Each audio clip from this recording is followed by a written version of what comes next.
अस्सलाम वालेकुम। आज की इस वीडियो में हम डिस्कस करेंगे 9th क्लास का इंग्लिश का वो पेपर जो अभी 1-2 दिन पहले ही फेडरल बोर्ड की तरफ से लिया गया है। इस पेपर में से ऑब्जेक्टिव पार्ट को आज हम डिस्कस करेंगे, तमाम तरह एमसीक्यूज़ और फिर उनकी रीज़निंग भी कि उनका आंसर क्या है और किस वजह से है। चलें स्टार्ट करते हैं। फर्स्ट एमसीक्यू जो पेपर में आया था वो था how dash I help you choose the correct modal verb to complete the sentence. यहाँ पे हमने चूज़ करना है कि इन 4 ऑप्शंस में से कौन सा मॉडल वर्ब यहाँ पे बेस्ट फिट होता है। यहाँ पर आएगा how can I help you. अगर मे ऑप्शन होता तो हम मे को भी चूज़ कर सकते थे, वो ज़्यादा अप्रोप्रिएट होता, लेकिन यहाँ पर हमने कैन को चूज़ किया है। क्यों? क्योंकि कैन जो है वो हमारी एबिलिटी को शो करता है, कैन मॉडल वर्ब। और अगर इसको उर्दू में हम तर्जुमा करेंगे तो वो बनेगा how can I help you का बनेगा मैं आपकी मदद किस तरह कर सकता हूँ। जो कैन वर्ड है वो सकता क्योंकि एबिलिटी के मायनों में आता है। आप इसको जो है वो ट्रांसलेट करके देख सकते हैं कि कौन सा ऑप्शन जो है वो बेटर यहाँ पे फिट बैठता है। नेक्स्ट हमारे पास जो एमसीक्यू आया था वो था that sounds fantastic the underline word is. जो यहाँ पे वर्ड साउंड्स है वो नाउन है, एडजेक्टिव है, वर्ब है या एडवर्ब है। तो हमें पता है कि नाउन जो होता है वो name of person, place, thing या किसी भी लाइक चीज़, आइडिया, फीलिंग का नाम। तो ये साउंड्स जो है वो किसी का नाम तो नहीं है। एडजेक्टिव होता है जो किसी चीज़ को डिस्क्राइब कर रहा हो। यहाँ पे साउंड्स जो है वो किसी को डिस्क्राइब भी नहीं कर रहा। वर्ब इसका करेक्ट ऑप्शन है, उसको एंड में डिस्कस करते हैं। एडवर्ब जो होता है वो ऐसा वर्ड होता है जो किसी वर्ब को, किसी एडजेक्टिव को, किसी दूसरे एडवर्ब को मॉडिफाई करे। यहाँ पर जो साउंड्स वर्ड है वो किसी को मॉडिफाई भी नहीं कर रहा, यानी किसी के बारे में भी नहीं बता रहा। Verb on the other hand क्या चीज़ होती है? ऐसे वर्ड्स जो शो करें किसी चीज़ का एक्शन या किसी चीज़ का स्टेट। सही है, तो दैट साउंड्स फैंटास्टिक, वो फैंटास्टिक लग रहा है, लाइक सुनने में कोई चीज़ अच्छी लग रही है तो उसका जो लगना है वो उसका स्टेट है। ठीक है, क्योंकि डायरेक्ट एक्शन तो इसमें नहीं हो रहा लेकिन उसका स्टेट है, बताया जा रहा है कि वो किस तरह हमें दिख रहा है या किस तरह लग रहा है। ये जो है यहाँ पे वर्ब है, क्योंकि वर्ब सिर्फ एक्शन वर्ब्स नहीं होते, काफ़ी ज़्यादा टाइप्स होती हैं। यहाँ पर जो वर्ब हमारे पास है वो स्टेट को शो कर रहा है। यहाँ पे ऑप्शन करेक्ट जो है वो वर्ब होगा। नेक्स्ट हमारे पास था विच sentence carries a proper noun. In sentences में से किस में प्रॉपर नाउन है? सबसे पहले देख लेते हैं प्रॉपर नाउन क्या होता है। प्रॉपर नाउन होता है नाउन होते हैं नेमिंग वर्ड्स, और प्रॉपर नाउन होता है वो वाले नाउन्स जो किसी इंसान के स्पेसिफिक, किसी इंसान, किसी जगह, किसी चीज़ का स्पेसिफिक नाम हो, ख़ास नाम हो। यानी कि जैसे अगर गर्ल है तो जो वर्ड गर्ल है ये कॉमन नाउन होगा, लेकिन अगर गर्ल का नाम होगा जैसे आयशा, आमना, वो जो हैं ये नेम्स जो हैं लाइक उनके प्रॉपर नेम्स होंगे। उसी तरीके से कंट्री है, वर्ड कंट्री जो है ये कॉमन नाउन है, लेकिन अगर कंट्री का नाम हम लिख दें पाकिस्तान, इंडिया, वो जो नेम्स हैं वो प्रॉपर नाउन्स में काउंट होंगे। ये जो सारे सेंटेंसेस हैं, I bought new furniture, that elephant is huge, Babar is a good batter, flower smell sweet, इन सब में सिर्फ थर्ड वाला सी ऑप्शन ही है जिसके अंदर बाबर वर्ड यूज़ हो रहा है जो कि प्रॉपर नाउन है। बाकी सब जो हैं ये कॉमन नाउन्स ही इस्तेमाल हो रहे हैं। सी ऑप्शन इसका करेक्ट आंसर है। नेक्स्ट हमारे पास था आई can C my self in the mirror, the underline pronoun is. अब उन्होंने प्रोनाउन को अंडरलाइन किया है माई सेल्फ को, और वो पूछ रहे हैं कि ये प्रोनाउन की कौन सी टाइप है। इसके लिए हमें प्रोनाउंस की टाइप्स का पता होना ज़रूरी है। हमारे पास ऑप्शंस है emphatic, reflexive, personal and indefinite. सबसे पहले मैं सी और डी के बारे में थोड़ा सा बता दूं। पर्सनल प्रोनाउन वो होता है जो हमारा लाइक हमारे पर्सन, क्योंकि नाम से है ना पर्सनल, तो पर्सन के बारे में बात करने के लिए इस्तेमाल होता है। जैसे कि ही, शी, इट, दे, ये सारे क्या हैं? ये पर्सनल प्रोनाउंस हैं। इनडेफिनिट प्रोनाउन वो प्रोनाउंस होते हैं जो यूज़ होते हैं किसी ऐसी बंदे के बारे में बात करने के लिए लाइक जो स्पेसिफिक नहीं है हमारे पास। जैसे अगर हम ही, शी, इट के बारे में बात करते हैं, ही, शी, इट, दे, तो वो स्पेसिफिक हो गए कि हम किसके बारे में बात करें। लेकिन जो इनडेफिनिट है वो नाम से ज़ाहिर है कि वो डिफ़ाइन नहीं करता कि वो किसके बारे में बात कर रहा है। जैसे इसमें होते हैं एनीवन, एवरीवन, एनीबडी। ये जो वर्ड्स हैं एनीवन या एवरीवन, तो ये बता रहे हैं कि हम किसी के बारे में बात करें, लाइक वो किसी जो है वो हम फॉर श्योर नहीं बता सकते कि कौन है। ये दोनों ऑप्शंस तो वैसे ही चले गए। क्यों? क्योंकि माई सेल्फ इन दोनों कैटेगरीज में कहीं भी लाई नहीं करता। तो फर्स्ट टू ऑप्शंस क्योंकि काफ़ी ज़्यादा सिमिलर हैं, इनको मैं एक साथ डिस्कस करूँगी। दोनों ही एम्फेटिक प्रोनाउंस और रिफ्लेक्सिव प्रोनाउंस, दोनों वो प्रोनाउंस होते हैं जो सेल्फ में एंड करते हैं, जो उसी बंदे के बारे में बात कर रहे होते हैं जिसके लिए पहला प्रोनाउन यूज़ होता है। जैसे कि इस जुमले के अंदर आई सबसे पहले इस्तेमाल हो रहा है, आई कैन सी माई सेल्फ, तो जो माई सेल्फ है वो भी उस आई के बारे में ही बता रहा है। लेकिन इनमें एक छोटा-सा माइनर डिफरेंस होता है एम्फेटिक जो प्रोनाउन है उसमें और रिफ्लेक्सिव प्रोनाउन में। एम्फेटिक प्रोनाउन जो है वो सेंटेंस में मोस्टली या तो एंड पे आ रहा होता है या नाउन के बाद आ रहा होता है, और रिफ्लेक्सिव प्रोनाउन जो है वो वर्ब के बाद आता है। अब आप यहाँ पे देख सकते हैं, अगर लिखा होता I myself can see in the mirror, मतलब इस तरह करके जो जुमला होता है, या I can see in the mirror myself, इस तरह करके जब जुमला बनता है जिसमें जो सेल्फ वाला वर्ड है, जो प्रोनाउन है, या तो वो एट द एंड आ रहा हो या वो डायरेक्टली नाउन के बाद आ रहा हो, तो वो जो है वो एम्फेटिक प्रोनाउन होता है। अदरवाइज़ अगर वो वर्ब के बाद आ रहा हो, इस जुमले में सी जो है वो वर्ब है, वो उसके बाद माई सेल्फ आ रहा है, सो यहाँ पर ये हमारे पास रिफ्लेक्सिव प्रोनाउन है।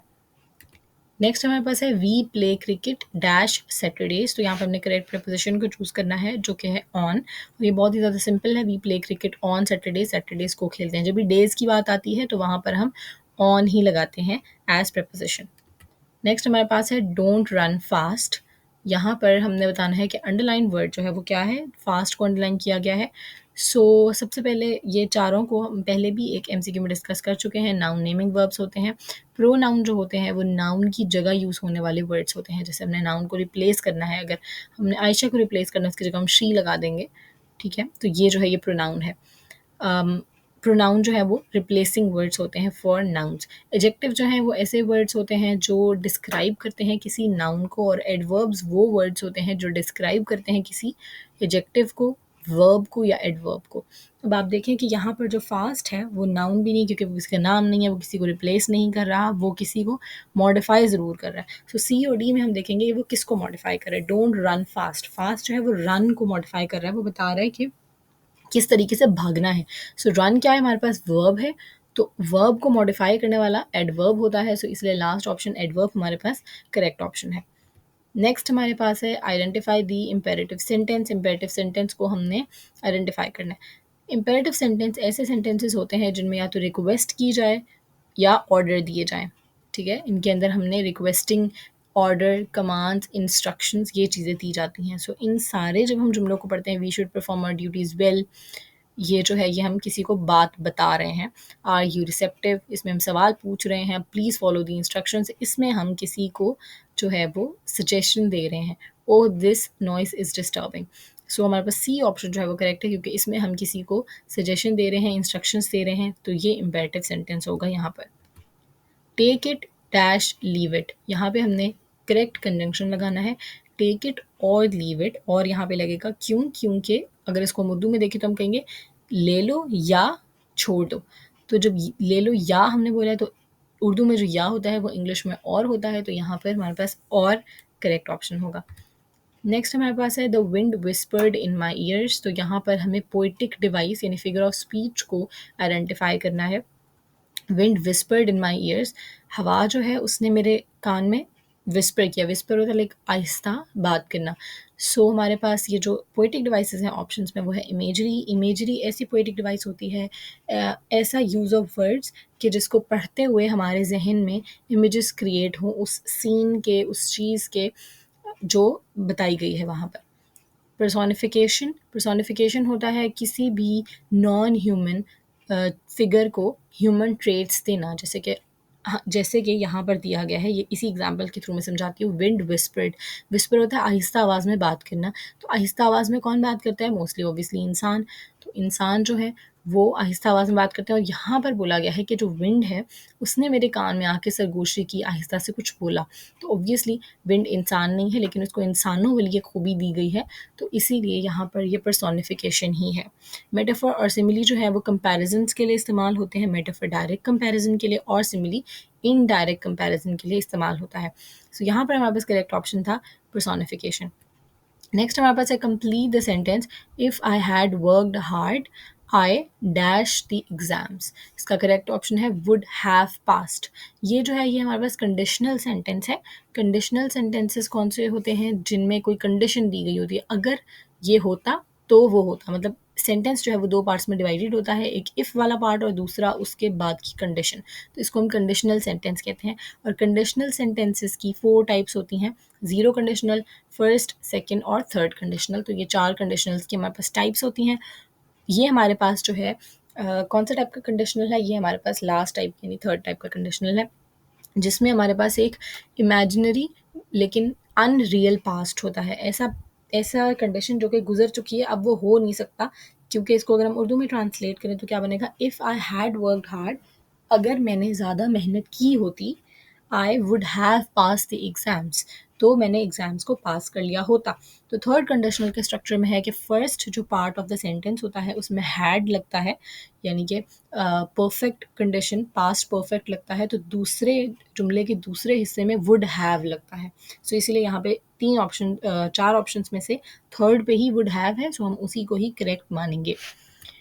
नेक्स्ट हमारे पास है identify present continuous tense from the following. यहाँ से हमने प्रेजेंट कंटिन्यूस टेंस को चूज़ करना है।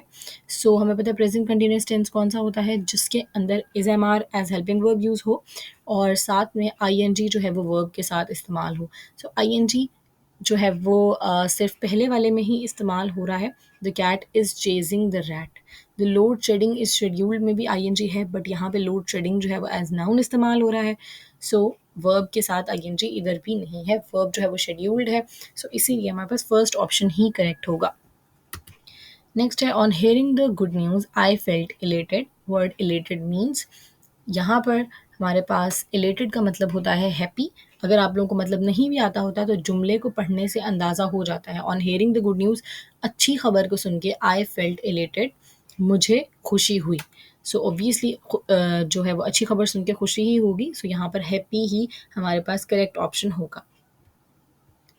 नेक्स्ट हमारे पास है द काउ वॉज काम, और यहाँ पर हमने अंडरलाइन वर्ड को बताना है कि वो क्या है, वो कौन सी टाइप ऑफ एजेक्टिव है। यहाँ पर हमारे पास काम ऑब्वियसली हमारे पास एजेक्टिव ही है। द काउ वॉज काम, क्योंकि ये काउ को लाइक डिस्क्राइब कर रहा है, काउ के बारे में बता रहा है कि वो किस तरह की थी। सो नाम से ज़ाहिर है कि वो उसको डिस्क्राइब कर रहा है, उसके बारे में बता रहा है, तो ये डिस्क्रिप्टिव एजेक्टिव है। और डिस्क्रिप्टिव एजेक्टिव को हम क्वालिटेटिव एजेक्टिव भी कहते हैं। ठीक है, नीचे क्वांटिटेटिव एजेक्टिव लिखा है, वो वाला एजेक्टिव जो क्वांटिटी के बारे में बताता है।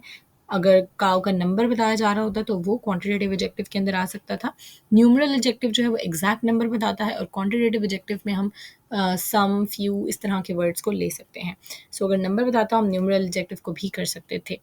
प्रॉपर एजेक्टिव वो एजेक्टिव होता है जो किसी प्रॉपर नाउन से बनाया गया हो, जैसे कि अगर पाकिस्तान प्रॉपर नाउन है, सो पाकिस्तानी जो है वो प्रॉपर एजेक्टिव बन जाता है। सो यहाँ पे हमारे पास करेक्ट ऑप्शन जो है वो फर्स्ट वाला डिस्क्रिप्टिव एजेक्टिव ही है। नेक्स्ट हमारे पास है we like to read story books.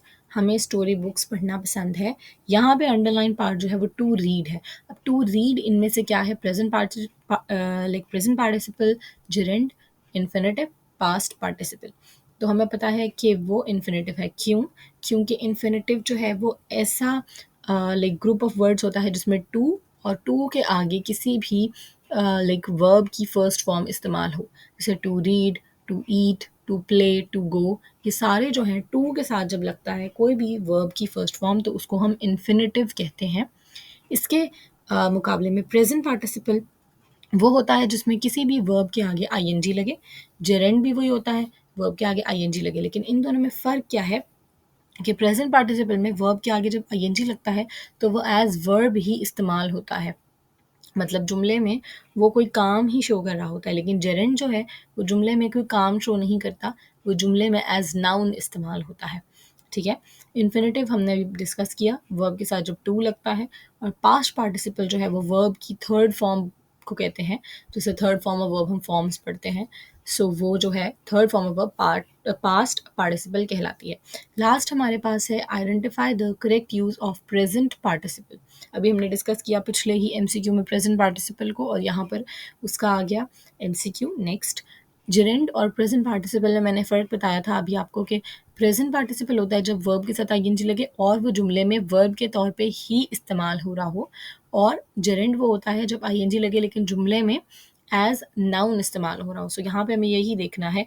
सबसे पहले हम देखेंगे कि इनमें से आईएनजी किस किस ऑप्शन में लगा है। सो वो ए में और डी में लगा हुआ है, बीच के दोनों ऑप्शंस में तो है ही नहीं। लेकिन मैं आप लोगों को साथ साथ बताती चलूँ, बी ऑप्शन में हमारे पास इन्फिनेटिव है, it is useless to cry, तो ये जो टू क्राई है ये इन्फिनेटिव है। सी ऑप्शन में हमारे पास पास्ट पार्टिसिपल है, वो कहाँ है, आप burnt child dress the fire, burned जो है वो बर्न की थर्ड फॉर्म है, तो ये पास्ट पार्टिसिपल है। अब ए में और डी में से हमने देखना है कि प्रेजेंट पार्टिसिपल किधर है। इनमें से एक में प्रेजेंट पार्टिसिपल है और एक में जेरेंड है। तो जो लास्ट वाला डी ऑप्शन है वो जेरेंड है, smoking is injurious to health. यहाँ पर कोई भी स्मोकिंग कर नहीं रहा, इस जुमले में सिर्फ स्मोकिंग के बारे में बताया जा रहा है। सो स्मोकिंग जो है इस जुमले के अंदर वो एज नाउन इस्तेमाल हो रहा है, इसलिए वो जेरेंड है। और ए ऑप्शन में अगर देखें, creaking door woke up the child, creaking होता है जो डोर की एक क्रीकिंग साउंड प्रोड्यूस होती है कभी कभी। सो वो जो साउंड है वो प्रोड्यूस हो रही है, क्यों? क्योंकि वो कह रहे हैं क्रीकिंग डोर, डोर की जो आवाज़ करने वाला दरवाज़ा था, वो कब द चाइल्ड, उसने बच्चे को उठा दिया। इट मीन्स कि वो आवाज़ कर रहा है, इसीलिए उसने बच्चे को उठाया। सो यहाँ पे काम हो रहा है, इसीलिए ये वर्ब ही है और ये प्रेजेंट पार्टिसिपल है। So these were the MCQs जो कि पेपर में आए थे और हमने इनको डिस्कस किया विद देयर रीजंस कि क्यों कोई ऑप्शन करेक्ट है। और आई होप कि आप लोगों को वीडियो पसंद आई होगी। अगर वीडियो पसंद आई है तो उसको लाइक ज़रूर कर दीजिएगा। और मैं यहाँ पे एक चीज़ बताती चलूँ कि इन एग्ज़ाम से पहले कुछ बच्चे थे मेरे पास जो 9th क्लास के एग्ज़ाम के लिए प्रिपेयर कर रहे थे, एंड अल्हम्दुलिल्लाह उनके ये एग्ज़ाम बहुत अच्छा हुआ है। उनके स्पेशली ये MCQs का पोर्शन बहुत अच्छा हुआ है। क्यों? क्योंकि मैंने एग्जैक्टली इसी पैटर्न पे उनको प्रैक्टिस करवाई थी before their exams. So if you want to prepare for your exam, अगर आप चाहते हैं कि आपकी भी इंग्लिश अच्छी हो, एग्जाम्स में बेटर स्कोर करना चाहते हैं, so you can contact me through like the comment section. मैं कमेंट्स को मोस्टली आंसर करती हूँ। आई लाइक रियली ट्राई कि मैं सबके कमेंट्स पढूँ और मैं उनके आंसर भी करूँ। सो अगर आप इस तरह मुझसे कांटेक्ट करना चाहते हैं, आप कमेंट सेक्शन के थ्रू कांटेक्ट कर सकते हैं। I will contact you personally then. और इस तरह आप मॉक टेस्ट अगर देना चाहें अपने एग्जाम से पहले, सो हम वो भी कंडक्ट कर सकते हैं। और 1-to-1 क्लास अगर लेना चाहें किसी स्पेसिफिक टॉपिक को अंडरस्टैंड करने के लिए, सो वो भी हो सकता है। आई होप कि जो लोग करना चाहते हैं वो ज़रूर कांटेक्ट करेंगे। Thanks for watching the video. Until the next video, अल्लाह हाफिज़।